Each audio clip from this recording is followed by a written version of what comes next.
root of r square plus a square. ഈ ഹൈപ്പോട്ടന്യൂസിന്റെ ദൂരമാണ്. നമുക്ക് വേണ്ടത് എന്താണ്? ഇതിന്റെ സ്ക്വയർ ആണ് വേണ്ടത് അല്ലേ? കാരണം നമ്മുടെ ഇക്വേഷൻ എന്താണ്?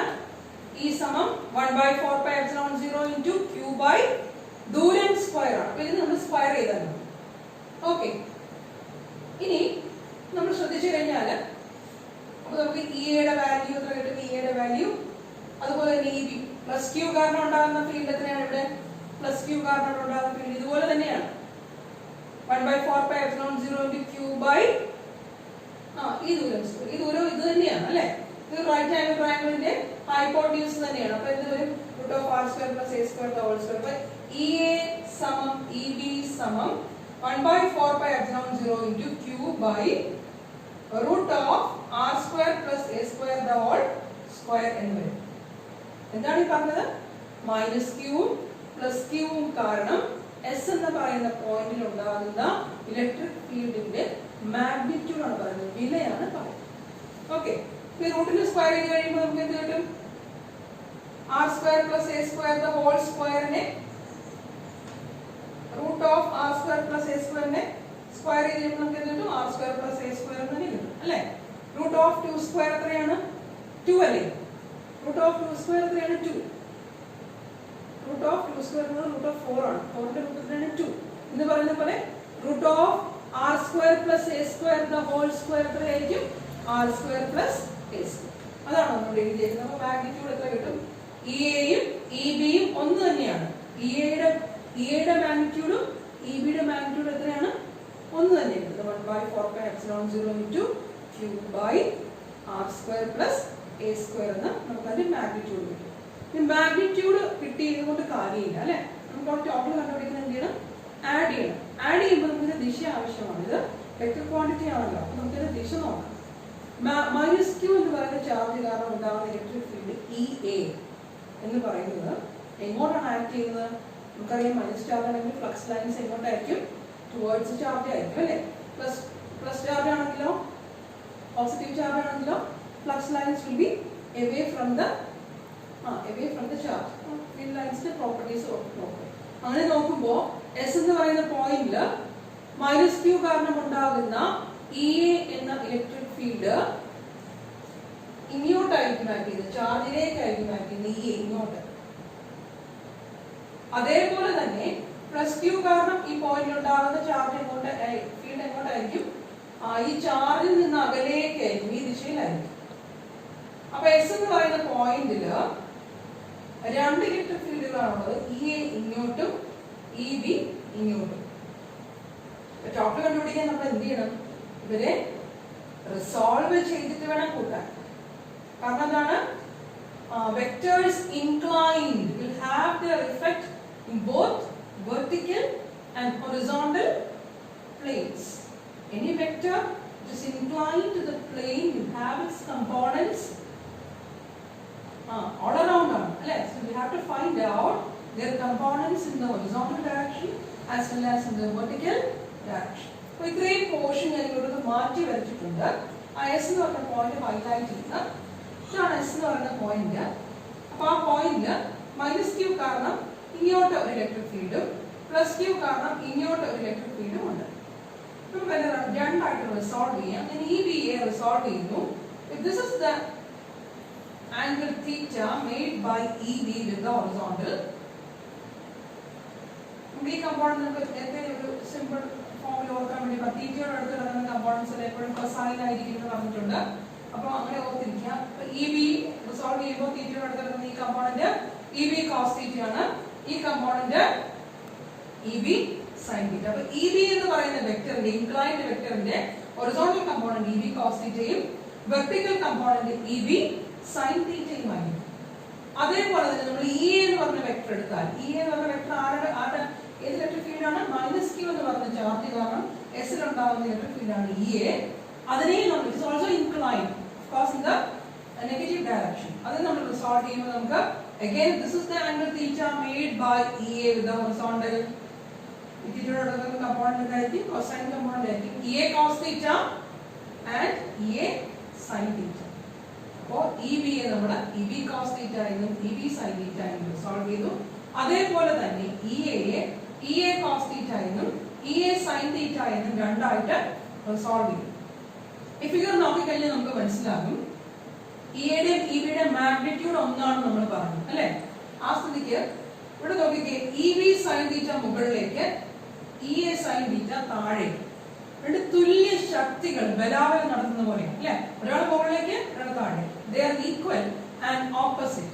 You know, two forces or two vectors which are equal and opposite acting at the same point will cancel each other.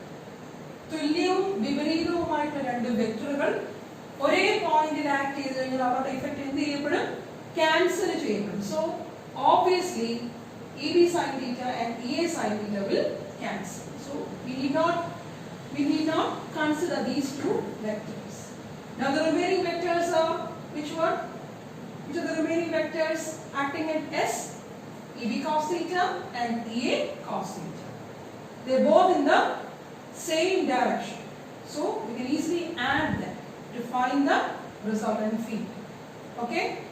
So here you have to consider that at S the two vectors acting will be EB cos theta plus EA cos theta. EB cos theta plus EA cos theta.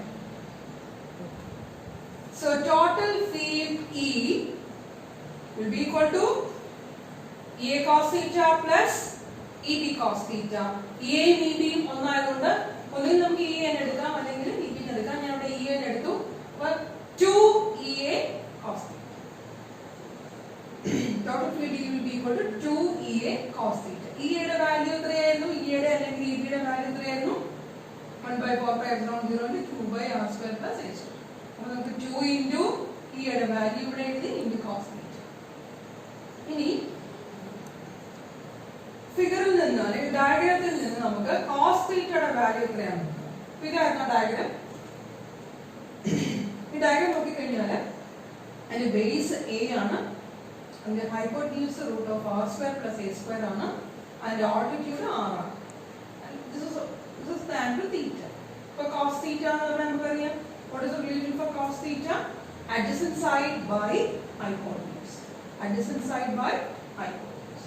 So cos theta is equal to adjacent side ന്റെ ഏതാണ് theta യുടെ side?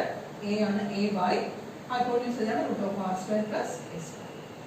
ഈ root എന്ന് പറഞ്ഞാൽ നമുക്ക് raised to half എന്ന് എഴുതാൻ അറിയാലോ. √2 എന്ന് പറഞ്ഞാൽ 2 raised to half എന്നാണ്. √6 എന്ന് പറഞ്ഞാൽ 6 raised to half. അപ്പോൾ നമുക്ക് ഇത് എങ്ങനെ എഴുതാം? cos theta is equal to a by r² plus a² the whole raised to half. Root ആണ് എഴുതിയത്, റൂട്ട് തന്നെയാണ് എഴുതിയത് കേട്ടോ. അപ്പോൾ നമ്മൾ ഇക്വേഷനിലേക്ക് വന്ന cos theta യുടെ വാല്യൂ ഇവിടെ കണ്ടുപിടിച്ച cos theta യുടെ വാല്യൂ എടുത്ത് ഇങ്ങോട്ട് കൊടുക്കുക. അപ്പോൾ 2 into 1/4π0 into q by r² plus a² into cos theta ക്ക് പകരം a by r² plus a² the whole raised to half. ഈ ഫുൾ മാത്തമാറ്റിക്കൽ സ്റ്റെപ്സ് അവിടെയാണ് നമ്മൾ നിന്ന് തെറ്റുന്നത് അല്ലേ. ഫിസിക്സ് ഒക്കെ മനസ്സിലായി. ഇനി മാത്തമാറ്റിക്കലി ഡെഡ്യൂസ് ചെയ്യുന്ന കാര്യം വരുമ്പോഴാണ് എല്ലാവരും പിണങ്ങുന്നത്. ഒന്നുമില്ല, നമ്മളിവിടെ എന്തുകൊണ്ട് താഴത്തെ ആവുമ്പോൾ റെഡ്യൂസ് ചെയ്യണം. r² plus a² the whole raised to 1 ഉണ്ട്, r² plus a² the whole raised to half. ഇത് രണ്ടിനെയും കൂട്ടുമ്പോൾ നമുക്കറിയാം a raised to m into a raised to n is equal to a raised to m plus n. അപ്പോൾ a ക്ക് പകരം നമുക്ക് r² plus a², m ന് പകരം 1 ആണുള്ളത്. അടുത്തത് എന്താണ്? n ന് പകരം half ആണ്. 1 plus half ചെയ്യണം. 1 plus half 3/2 ആണെന്ന് എല്ലാവർക്കും അറിയായിരിക്കുമല്ലോ. കഴിഞ്ഞ വർഷം നമ്മൾ വേവ്സിന്റെ കാര്യത്തിലൊക്കെ നമ്മൾ കൂട്ടി നോക്കിയിട്ടുള്ളതാണ് അല്ലേ. 1 plus half എത്രയാണ്? 3/2, 1.5 അല്ലേ. അപ്പോൾ അത് കൂട്ടി എടുക്കുകയാണ്. താഴത്തെ r² plus a², r² plus a² എന്ന് പറഞ്ഞാൽ r² plus a² all raised to 1 എന്നാണ്. ഒരു പ്രാവശ്യം അതോടെ ഉണ്ട്. ഇവിടെ എത്ര പ്രാവശ്യം ഉണ്ട്? പകുതി പ്രാവശ്യം. r² plus a² all raised to half. a raised to m into a raised to n, a raised to m plus n. അപ്പോൾ r² plus a² all raised to 1 plus half. 1 plus half എത്രയാണ്? 3/2. അപ്പോൾ r² plus a² all raised to 3/2. അപ്പോൾ ഇതിന് പകരം നമുക്ക് എന്ത് ചെയ്യണം? r² plus a² all raised to 3/2 എന്ന് എഴുതാം. ഓക്കെ, അപ്പോൾ നമുക്ക് ടോട്ടൽ ഫീൽഡ് എത്രയാണ് കിട്ടുന്നത്? 2aq. ഇപ്പൊ 2 നെ അടുപ്പിച്ച് എഴുതി 2aq അല്ലെ 2 എ ന്യൂമറേറ്ററിലുള്ളതിനെല്ലാം കൂടെ ഞാൻ അടുപ്പിച്ച് എഴുതി, ഡിനോമിനേറ്ററിലുള്ളതിനെല്ലാം കൂടെ അടുപ്പിച്ച് എഴുതി. 4π താഴെ ഇതിനോട് കൂട്ടി നമുക്ക് r² + a² ⁻³ 3/2 എന്ന് എഴുതി. ഇതാണ് ടോട്ടൽ ഫീൽഡ്. ടോട്ടൽ ഫീൽഡ് ഇതാണ്. ഇനി കഴിഞ്ഞ പ്രാവശ്യം നമ്മൾ പറഞ്ഞത് ഡൈപോൾ എന്ന് പറഞ്ഞാൽ എന്താണ്? ഞാനിപ്പോ രണ്ട് നാരങ്ങ പോലൊക്കെയുള്ള ഒരു പടമാണ് ബോർഡിൽ വരച്ചിരിക്കുന്നത്. എങ്കിലും ഡൈപോൾ എന്ന് പറഞ്ഞാൽ എന്താ ഉദ്ദേശിക്കുന്നത്? അറ്റോമിക് ലെവലിലുള്ള കാര്യമാണെന്ന് ഞാൻ പറഞ്ഞിരുന്നു അല്ലെ. രണ്ട് ആറ്റംസ് അടുത്തടുത്ത് വെക്കുക. ആറ്റംസിനെ അടുത്തടുത്ത് വെക്കുക എന്ന് പറഞ്ഞാൽ എന്താണ്? വളരെ മൈക്രോസ്കോപ്പിക് ആയിട്ടുള്ള കാര്യങ്ങളാണ് പറയുന്നത് അല്ലെ. നമ്മൾ കൺസിഡർ ചെയ്യുന്ന പോയിന്റിന്റെ ദൂരവും ഈ ഡൈപോൾ തമ്മിലുള്ള അകലവും വെച്ച് നോക്കുമ്പോൾ ഡൈപോൾ എത്രയായിരിക്കും? വളരെ അടുത്തായിരിക്കും. അപ്പോൾ ആ ഡൈപോളിന്റെ അകലം എന്ന് പറയുന്നത് നമുക്ക് വളരെ വളരെ വളരെ വളരെ അൺഇമാജിനബിളി ആയിട്ട് ചെറുതായിരിക്കും. ഓക്കെ, നമുക്ക് ഇമാജിനേഷനേക്കാളും ചെറിയ ഒരു കാര്യമാണ് അകലം. അകലം അറ്റോമിക് ലെവലിൽ നടക്കുന്ന കാര്യമാണ്. അപ്പോൾ നമുക്ക് ആ അകലം എന്ന് പറയുന്നത് നമുക്ക് എന്ത് ചെയ്യാൻ പറ്റും? അത് നമുക്ക് നെഗ്ലക്ട് ചെയ്ത് കളയാം. കാരണം വളരെ ചെറിയൊരു സംഖ്യ കൂട്ടിയാലും കൂട്ടിയില്ലെങ്കിലും വലിയ കാര്യമൊന്നുമില്ല എന്നുള്ളത് കൊണ്ട് എ എന്ന് പറയുന്നത് ഡൈപോളിന്റെ അകലത്തിന്റെ പകുതിയാണ് എ എന്ന് പറയുന്നത്. അത് ആർ എന്ന് പറയുന്ന ദൂരവുമായിട്ട് കമ്പയർ ചെയ്യുമ്പോൾ വളരെ വളരെ വളരെ ചെറുതാണ്. സോ എന്താണ്? A is neglected. എ നമ്മൾ അവഗണിക്കുക. ആ ഇക്വേഷനകത്ത് എ നമ്മുടെ സ്ഥാനത്ത് നമ്മൾ 0 എന്ന് കൊടുത്താൽ മതി. നമുക്ക് ബോൾ ചെയ്തിരുന്നത് 2aq എന്ന് പറഞ്ഞാൽ എന്താണ്? 2a എന്ന് പറഞ്ഞ ഡൈപോളിന്റെ നീളമാണ്, q എന്ന് പറഞ്ഞാൽ ചാർജാണ്. അപ്പോൾ വളരെ charges length of the dipole എന്താണ്? ഡൈപോൾ മൊമെന്റ് ആണ്. Dipole moment. അപ്പോൾ മോൾ എഴുതിയിരിക്കുന്ന 2aq ന് പകരം നമുക്ക് എന്ത് എഴുതാം? p എഴുതാം. So is equal to p/4πε0 into a0 കൊടുക്കുന്നു. അപ്പോൾ നമുക്ക് ബാക്കി ആയ ഓർഡർ ഉള്ളത് r² ആണ്. r² the order is to 3/2. അപ്പോൾ ഈ r² into 3/2 എന്നല്ലേ വരിക. 2 into cancel ചെയ്ത് പോയി കഴിഞ്ഞാൽ നമുക്ക് r³ ആണ്. So we get the equation is equal to p/4πε0 into r³. നമ്മൾ നേരത്തെ പഠിച്ച അതേ ഫോമിലേക്ക് കൊണ്ടുവരാൻ വേണ്ടി 1/4πε0 മാറ്റി എഴുതുന്നു. So is equal to 1/4πε0 into p/r³. ഇവിടെ നമുക്ക് കാണാം ഇലക്ട്രിക് ഫീൽഡ്, ഡൈപോളിന്റെ ഇലക്ട്രിക് ഫീൽഡ് ദൂരവുമായിട്ട് എങ്ങനെയാണ്? ഇൻവേഴ്സ്ലി പ്രൊപ്പോർഷണൽ ആണ്. It is inversely proportional to r³. Single charge ആണെങ്കിൽ r² ആയിരുന്നു നോക്കുക. ഡൈപോൾ ആകുമ്പോൾ എത്രയാണത്? ഇൻവേഴ്സ്ലി പ്രൊപ്പോർഷണൽ ടു r³ ആണ്. ഈ ഇലക്ട്രിക് ഫീൽഡിന്റെ ആക്സിയൽ ലൈൻ കഴിഞ്ഞ ക്ലാസ്സിൽ പഠിച്ച ഓർത്ത് നോക്കിക്കേ. അത് എത്രയാണ് നമുക്ക് കിട്ടിയത്? 1/4πε0 into 2p/r³ എന്നാണ് കിട്ടിയത്. അപ്പോൾ ആ ആക്സിയൽ ലൈനിന്റെ പകുതി ഇവിടെ ഉണ്ട്. അല്ലെങ്കിൽ electric field on the axial line of the dipole ഇതിനാണ് ഇതിന്റെ 2 മടങ്ങാണ്. അതിന്റെ പകുതിയാണത്, അല്ലെങ്കിൽ ഇതിന്റെ 2 മടങ്ങാണ് അത്. ആ കാര്യം ഓർത്തിരിക്കുക. അപ്പോൾ ഇത് ഡൈപോളിന്റെ ക്വസ്റ്റ്യൻസ് ചില വർഷങ്ങളൊക്കെ നമുക്ക് ചോദിക്കാറുണ്ട്. ഇമ്പോർട്ടൻ്റ് ആണ്. എനിക്ക് ഈ വർഷത്തെ നമ്മൾ പഠിക്കുന്ന ആദ്യ ഡെറിവേഷനാണ്. എന്തൊക്കെയാണ് പഠിച്ചതെന്ന് ആദ്യം അത് മനസ്സിലാക്കുക. എന്താണ് പഠിച്ചത്, നമ്മൾ എന്താ കണ്ടുപിടിച്ചത്? ഇലക്ട്രിക് ഫീൽഡ് ആദ്യ കാരണമുള്ള ഇലക്ട്രിക് ഫീൽഡ് കണ്ടുപിടിച്ചത്, ഡൈപോൾ കാരണമുള്ള ഇലക്ട്രിക് ഫീൽഡ് കണ്ടുപിടിച്ചത്. ഫസ്റ്റ് ക്ലാസ്സിൽ എന്തായിരുന്നു പഠിച്ചത്? കഴിഞ്ഞ ക്ലാസ്സിൽ പഠിച്ചത് ഡൈപോൾ കാരണം ആക്സിയൽ ലൈനിലുണ്ടാകുന്ന ഇലക്ട്രിക് ഫീൽഡ് കണ്ടുപിടിച്ചത്. എത്ര കിട്ടിയായിരുന്നു? അത് is equal to 1/4πε0 into 2p/r. ഇപ്പൊ നമ്മൾ എന്താ കണ്ടുപിടിച്ചത്?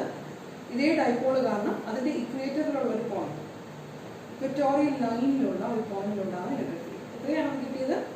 1/4πε0 into p/r. ഇത് വീഡിയോ പോസ് ചെയ്ത് ശ്രദ്ധിച്ച് ഓരോ കാര്യങ്ങളും മനസ്സിലാക്കി മുന്നോട്ട് പോയി കഴിഞ്ഞാൽ വളരെ എളുപ്പം മനസ്സിലാവുന്നതേ ഉള്ളൂ. എന്തെങ്കിലും സംശയം ഉണ്ടെങ്കിൽ നമ്മൾ ഉടനെ തന്നെ വാട്സാപ്പ് ചെയ്ത്. Okay, bye and good luck.